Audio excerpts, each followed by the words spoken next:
ന്യൂയോർക്കിലെ ന്യൂജേഴ്സി സ്റ്റേഡിയത്തിൽ final whistle മുഴങ്ങി. ന്യൂസിലാൻഡിന്റെ കുട്ടികൾ യൂറോപ്പിന് പിന്നാലെ ലോകവും കീഴടക്കിയിരിക്കുന്നു. ലോക ഫുട്ബോളിലെ രാജാക്കന്മാരായി അവർ അവതരിപ്പിക്കപ്പെടുന്നു.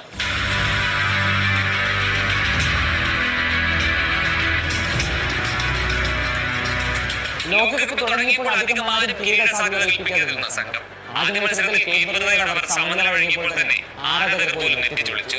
എന്നാൽ അതിനുശേഷം നടന്ന സ്പാനിഷ് പടയുടെ അപരാജിത കുതിപ്പ് സൗദി അറേബ്യ ഉറുഗ്വേ ടീമുകളെ തകർത്ത് നോക്കൌട്ടിലേക്ക്. അവിടെ ആദ്യം ഓസ്ട്രിയ വീഴ്ത്തി. പ്രീ ക്വാർട്ടറിൽ റൊണാൾഡോയുടെയും പോർച്ചുഗലിന്റെയും ഹൃദയം തകർത്തു. ക്വാർട്ടറിൽ ബെൽജിയത്തെയും മുട്ടുകുത്തിച്ചു.